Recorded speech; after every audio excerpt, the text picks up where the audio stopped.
Freelance Pakistan team की जानिब से आलमी गाँव के बासियों को बिलखसूस graphic designers, web interactive designers, UI UX designers और मोशन ग्राफिक डिज़ाइनर्स को वेलकम, खुश आमदेद और अस्सलाम वालेकुम। फोटोशॉप के बुनियादी टूल्स का तारुफ और उनके इस्तेमाल का तरीकाकार हमारी इस सीरीज़ का हिस्सा है। यह सफ़र हमने मूव टूल से शुरू किया था और मूव टूल से होते हुए आज हम पहुँचे हैं पैच टूल तक। पैच टूल का कीबोर्ड शॉर्टकट भी J है और जैसा कि मैं आपको इससे पहले भी बता चुका हूं कि जब किसी टूल पैनल के सब पैनल के अंदर एक से ज़्यादा टूल्स होंगे तो फिर आप अपने कीबोर्ड से शिफ्ट की प्रेस करके रखेंगे और मुतलका की जो होगी उसको प्रेस करना शुरू करेंगे तो वो साइकिल थ्रू होना शुरू हो जाएंगे। यानी इस मौजूदा सब पैनल के अंदर फ़र्ज़ करें अगर हमने कीबोर्ड से शिफ्ट की प्रेस किया और J को प्रेस करना शुरू कर दिया तो सबसे पहले spot healing brush tool select होगा, उसके बाद हीलिंग ब्रश टूल और इसी तरीके से ये रेड आई टूल तक साइकिल थ्रू करना शुरू कर देगा। यहाँ पे आइकन जो है वो चेंज होना शुरू हो जाएंगे और आपको नजर आएगा कि कौन सा टूल जो है इस वक्त वो सिलेक्ट हो रहा है। तो जो ही हमने यहाँ से पैच टूल को सिलेक्ट किया तो पैच टूल से मुतलका ऑप्शन बार हमारे सामने यहाँ पे ये खुल गई है। अब तक आप यकीनी तौर पर इस बात से वाकिफ हो चुके होंगे कि एक्सट्रीम लेफ्ट साइड पे हमारा प्रीसेट्स का टूल पैनल होता है। यहाँ से हम पहले से बने हुए प्रीसेट्स को एक्सेस कर सकते हैं या अगर हम कोई नया प्रीसेट बनाना चाहें तो यहाँ हम क्लिक करेंगे तो ये एक छोटा सा पैनल ओपन हो जाता है। यहाँ हम अपनी मर्जी से कोई भी नाम रख के अपने प्रीसेट को सेव कर सकते हैं और बाद अज़ां उसको एक्सेस कर सकते हैं। उसके बाद सिलेक्शन टूल्स जब हम कर रहे थे तो आपने देखा था ये 4 ऑप्शन सिलेक्शन टूल्स के अंदर भी मौजूद थे। पैच टूल के अंदर ये दोबारा से हमें नज़र आ रहे हैं। ये आपका एक न्यू सिलेक्शन का है कि जब आपने किसी एरिया से न्यू सिलेक्शन करनी है तो आप इसको चेक करेंगे। उसके साथ वाला ऐड टू सिलेक्शन में है और जैसा कि इससे पहले मैं आपको कई मरतबा बता चुका हूँ कि जब भी आपने सिलेक्शन में मज़ीद कोई सिलेक्शन ऐड करनी होगी तो आप अपने कीबोर्ड से शिफ्ट की प्रेस करेंगे तो प्लस का साइन एक्टिवेट हो जाएगा और फिर आप उसमें नई सिलेक्शन ऐड कर सकते हैं। जब आपने सिलेक्शन में से कोई चीज़ माइनस करनी है, मनफी करनी है, निकालनी है तो फिर आप इस ऑप्शन को सिलेक्ट करेंगे या अपने कीबोर्ड से अगर आप आल्ट की प्रेस करके सिलेक्शन के ऊपर एक और सिलेक्शन करेंगे तो जितना हिस्सा आप उसमें से माइनस करना चाहेंगे उतना हिस्सा उस सिलेक्शन में से माइनस हो जाएगा। चौथा ऑप्शन जो है इसके अंदर ये इंटरसेक्ट का है कि जहाँ पे 2 सिलेक्शंस मिलेंगी और उनका जो दरमियान में कॉमन हिस्सा होगा वो रह जाएगा और बाकी हिस्सा जो है वो डीसिलेक्ट हो जाएगा। उसके बाद ये इसके 2 मोड हैं, पैच करने के 2 मोड हैं। पैच का लफ्ज़ जो है वो पैबंद के लिए इस्तेमाल होता है। ये जो हम उर्दू में पैबंद लगाते हैं, कपड़ों के ऊपर पैबंद लगाया जाता है तो उसको अंग्रेजी में पैच कहते हैं। यानी आपने एक हिस्से पर दूसरे हिस्से से पैच लगाना है ताकि उस हिस्से का जो ऐब है वो दूर हो जाए। पैच टूल के यहाँ पे 2 मोड हैं, एक है नॉर्मल और एक है कंटेंट अवेयर। दोनों के अपने अपने इस्तेमाल हैं। नॉर्मल ज़्यादा इस्तेमाल होता है। कंटेंट अवेयर में जैसा कि इससे पहले वाले एक टूल में भी मैंने आपको बताया था कि कंटेंट अवेयर का मतलब ये है कि वो जो एरिया होगा उसकी अवेयरनेस होगी, यानी वो उसके अकॉर्डिंगली जो है वो आपको पैच लगा देगा। उसके बाद ये 2 ऑप्शन जो हैं ये बड़े दिलचस्प हैं, एक है सोर्स और एक है डेस्टिनेशन। यानी जो आप पैच लगाएंगे वो आप उस एरिया को जो आपका सोर्स होगा उसको आपने पैच लगाना है या आपने जहाँ पे जाके छोड़ना है जो डेस्टिनेशन है। डेस्टिनेशन का वैसे लफ्ज़ी मतलब जो है वो मंजिल है, वो मुकाम, वो जगह, वो महल वकू जहाँ पे आप वो पैच जाके छोड़ेंगे वो डेस्टिनेशन जो है उसको वो हील कर देगा, पैच लगा देगा। उसके बाद ये ऑप्शन है ट्रांसपेरेंट। ये ट्रांसपेरेंसी का लेवल होता है जब आपने पैच को ब्लेंड करना होता है तो आप सिर्फ ट्रांसपेरेंसी लेवल जो है उसको भी इस्तेमाल कर सकते हैं। उसके लिए आप इसको भी चेक करेंगे। उसके बाद यहाँ पे ये एक डिम है यूज़ पैटर्न के हवाले से कि अगर आपने फ़र्ज़ करें किसी जगह पे पैटर्न का पैच लगाना है तो आप यहाँ से जब सेलेक्ट करेंगे तो आपके फोटोशॉप के अंदर मौजूद जितने भी पैटर्न का पैनल होगा वो सारे यहाँ पे एक्टिवेट हो जाएंगे। इसी तरीके से डिफ्यूजन है जो इससे पहले हमने हीलिंग ब्रश टूल में भी देखा था। डिफ्यूजन का मतलब ये होता है कि आपने चीज़ों को फैला देना है। फैलाने से मुराद यहाँ पे ये है कि अगर किसी जगह पे किसी चीज़ की इंटेंसिटी ज़्यादा है, उसकी डेंसिटी ज़्यादा नज़र आ रही है, उसमें शिद्दत ज़्यादा है तो आप उस सिचुएशन को डिफ्यूज़ करने के लिए, उसको थोड़ा सा मुंतशिर करने के लिए आप फिर अपना डिफ्यूजन का लेवल जो है वो कम या ज़्यादा करते हैं। ये एक स्लाइडर है, लेफ्ट माउस क्लिक होल्ड करके अगर आप इसको राइट या लेफ्ट करेंगे तो ये आपकी वैल्यू कम या ज़्यादा होना शुरू हो जाएगी। तो आमतौर पर ये 4 या 5 तक होता है, बेहतर है आप इसको डिफ़ॉल्ट वैल्यू पे ही रहने दें। तो अब हम आते हैं पैच टूल के अमली इस्तेमाल की तरफ।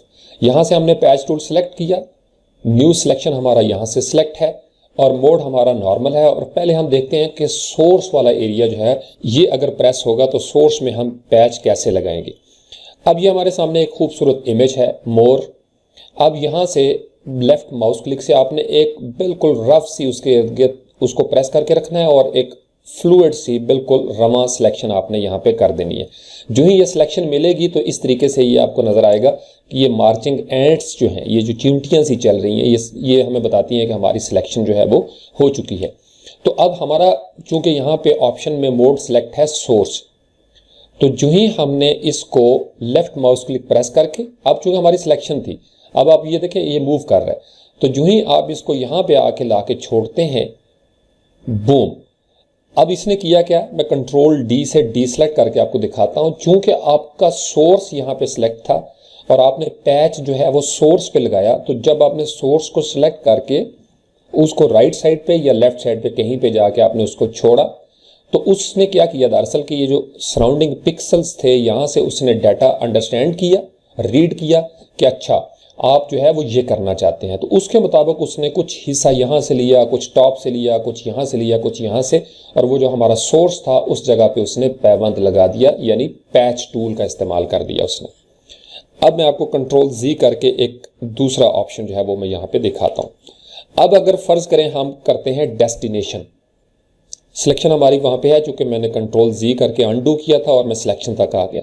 अब अगर मैं यहाँ से डेस्टिनेशन के ऊपर क्लिक कर देता हूँ, तो अब दरअसल वो क्या करेगा, आप जरा इसमें देखें, यहां से मैंने इसको सिलेक्ट किया, सोर्स अपनी जगह पे कायम है, और यहां आके राइट साइड पे मैं इसको जब छोड़ता हूं, सोर्स अपनी जगह पे मौजूद है, लेकिन वो जो डेस्टिनेशन थी उस पे भी जाके उसने एक और मोर जो है वो कायम कर दिया। इस तरीके से आप दोबारा सिलेक्शन करें, और दोबारा सिलेक्शन करने के बाद बिल्कुल रफ सी सिलेक्शन आपने करनी है। कोशिश ये करें, ये मैंने तजुर्बे से एक चीज़ समझी कि जिस तरह की शेप होती है, ये ऑब्जेक्ट होता है जिसको आपने मूव करना है, अगर आपकी रफ सिलेक्शन उसी तरह की ड्राइंग में होगी तो वो ज़्यादा बेहतर रिजल्ट आपको देगा। अब हम इसको यहाँ पे लेके जाते हैं, यहाँ पे चले हम इसको कर लेते हैं। जो ही हमने यहाँ पे इसको ला के छोड़ा, तो अब ये देखें कि उसने खूबसूरत तरीके से जो डेस्टिनेशन थी उस पर पैच लगा दिया है। इस तरीके से आप इसको छोटा बड़ा भी कर सकते हैं। अब इसमें प्रॉब्लम एक ये है कि ये नॉन डिस्ट्रक्टिव है, चूंकि आपको उसी लेयर के ऊपर जो मास्टर लेयर है, आपका मास्टर इमेज है, उसके ऊपर काम करना पड़ रहा है। तो ये कल को अगर आप फर्ज करें आपको पछतावा होता है या आपको अफसोस होता है कि नहीं यार, या आपका मूड चेंज हो जाता है, आप कहते हैं नहीं यार ये मैंने नहीं करना था, मुझे अपना इमेज वापस चाहिए, तो अब आप क्या कर सकते हैं, आपके पास कोई डुप्लीकेट नहीं है।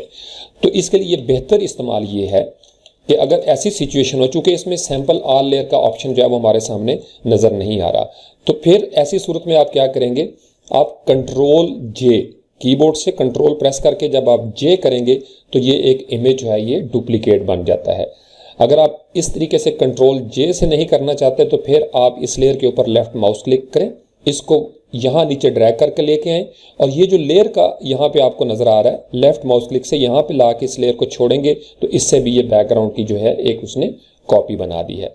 या ये है कि आप इसको राइट क्लिक करें और राइट क्लिक करके भी आप इसको डुप्लीकेट लेयर जो है इस तरीके से भी आप बना सकते हैं। कोई भी आप नाम रखना चाहते हैं तो आप इसका नाम रख लें, तो ये एक डुप्लीकेट लेयर जो है उसने यहाँ से राइट क्लिक करके भी बना दी है।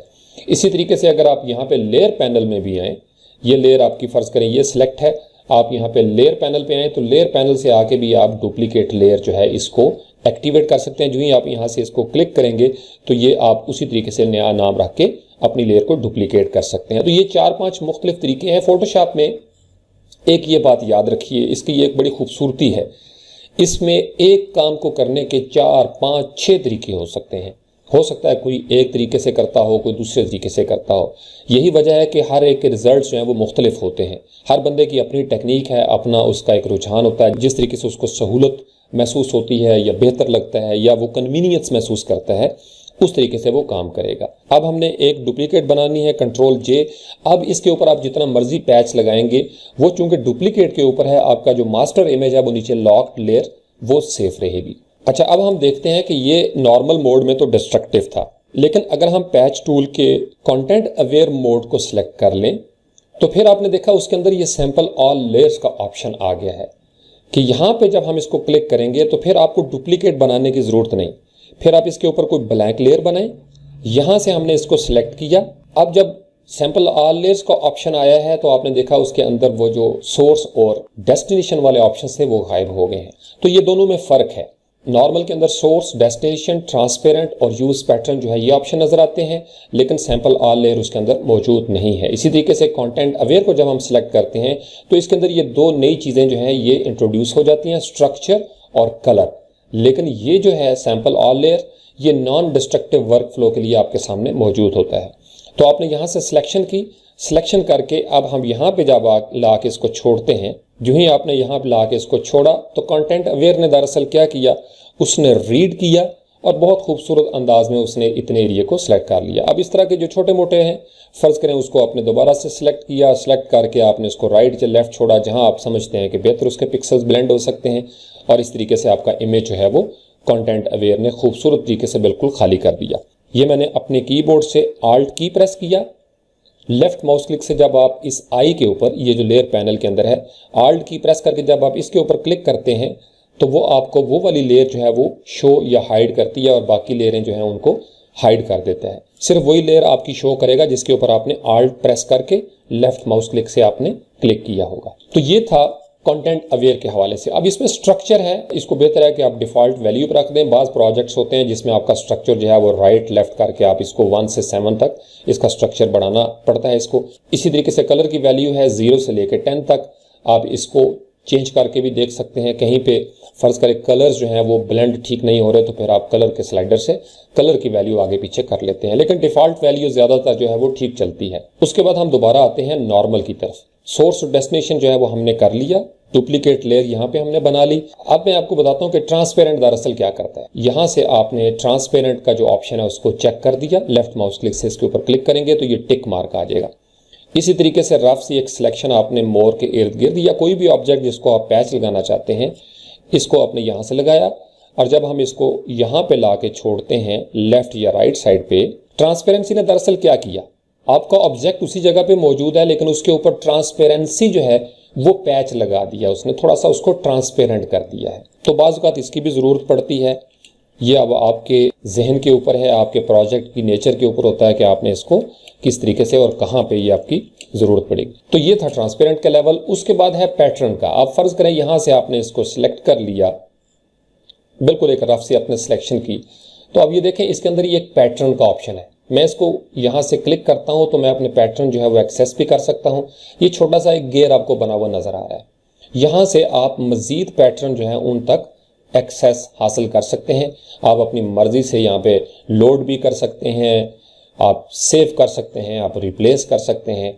अब यहाँ पे ये मुख्तलिफ हैं, कलर पेपर, नेचर पैटर्न्स हैं, रॉक पैटर्न्स हैं। फ़र्ज़ करें हम रॉक पैटर्न्स यहाँ से सिलेक्ट करते हैं तो ये हमें मैसेज देगा कि ये जो पहले वाले आपके पैटर्न्स मौजूद थे उनको आप ख़त्म करना चाहते हैं या आप चाहते हैं कि वो भी रहें, और ये जो अभी आपने सेलेक्ट किए हैं ये उसके अंदर शामिल हो जाए, तो उसको कहते हैं अपेंड करना। अपेंड का मतलब कि वो पहले वाले पैटर्न्स मौजूद रहेंगे प्लस उसके अंदर जो हमने यहाँ से सिलेक्ट किए होंगे वो अपेंड हो जाएंगे, तो हम कहते हैं अपेंड करते हैं। यहाँ पे ये लेफ्ट माउस क्लिक प्रेस करके आप इसको छोटा बड़ा भी इस पैनल को कर सकते हैं। तो यहाँ से आपने रॉक पैटर्न सेलेक्ट कर लिया, यूज पैटर्न को आपने यहाँ से सिलेक्ट किया, जो ही इसके ऊपर क्लिक किया तो ये उसने पैटर्न जो था आपका रॉक का मौजूदा सरफेस के अंदर, चूंकि ये ग्रीन कलर की हरे रंग की घास थी और पैटर्न का कलर कुछ और था, लेकिन जब आपने वो पैटर्न यहाँ पे अप्लाई किया तो चूंकि वो सराउंडिंग पिक्सल्स थे तो फोटोशॉप का ये इंटेलिजेंट सॉफ्टवेयर जो है इसने ये समझा कि आप दरअसल यहाँ पे पैटर्न जो है उसका पैच लगाना चाहते हैं, तो उसने उन पिक्सल्स को ब्लेंड करके, ये देखें बिल्कुल पत्थर का है लेकिन उसने उसको घास के रंगों में से जो ग्रीन कलर का डाटा था और वो वाला जो टेक्सचर था वो उसने अप्लाई कर दिया। तो ये बहुत खूबसूरत है किसी जगह पे बैकग्राउंड बनाने के लिए। इस तरीके से भी आप अपनी मर्जी से कोई पैच जो है वो लगा सकते हैं। ये क्रिएटिविटी है, बाज़ औक़ात बड़े बड़े क्रिएटिव आइडियाज़ आते हैं और इंसान काम करते हुए हर मरतबा कोई ना कोई नई चीज़ जो है वो सीखता है। उसके बाद डिफ्यूजन की वैल्यू है। डिफ्यूजन से मुराद ये है, फ़र्ज़ करें हम इसको कंट्रोल जी करके कंट्रोल डी सेलेक्ट किया, वापस आते हैं। डिफ्यूजन की वैल्यू कि उस सिचुएशन को डिफ्यूज़ करता है। फ़र्ज़ करें मैं इसको 1 पे ले जाता हूँ, यहाँ से मैंने सेलेक्ट किया, अब बिल्कुल एक रफ सा। अब यहाँ से हमारा पैच का मोड नॉर्मल है, सोर्स सेलेक्ट है, पैटर्न जो है इसको हमने सेलेक्ट नहीं करना, डिफ्यूजन हमारी 1 है। अब हम देखते हैं कि जब हम इसको यहाँ पे ला के छोड़ेंगे, चूँकि इसके अंदर आपको नज़र आ रहा होगा ये थोड़ा सा येलोविश या ऑरेंजिश जो है ये लाइट का भी है, तो उसने कलर की डिफ्यूजन इस तरीके से की। फ़र्ज़ करें हम इसको मैक्सिमम वैल्यू पे ले जाते हैं, दोबारा हम अपनी ओरिजिनल हालत में वापस आते हैं। अब फिर इसको मैं सेलेक्ट करता हूँ यहाँ से और अब मैं देखता हूँ यहाँ से इसको ला के यहाँ छोड़ता हूँ, क्योंकि अब मेरी डिफ्यूजन वैल्यू जो है वो मैक्सिमम है, यानी 7 के ऊपर है। जो ही मैंने यहाँ पे इसको छोड़ा तो उसने पहले से बेहतर रिजल्ट जो है वो मुझे दिया। यही वजह है कि हम इसको तकरीबन 4-5 तक जो है दरमियान में रखते हैं, ताकि हमारा जो है ना इसके अंदर कमी हो ना इसके अंदर ज़्यादती हो, बल्कि एक मियाना रवि के साथ हमारी डिफ्यूजन जो है वो हमारे सामने मौजूद हो। तो ये था पैच टूल। आपको पैच टूल जो है वो स्किन रीटचिंग जब आपने करनी होती है या ऑब्जेक्ट्स को रिमूव करना होता है, इमेज एडिटिंग करनी है, तो फिर आपको जगह जगह पैच टूल का इस्तेमाल करना होगा। Thank you very much.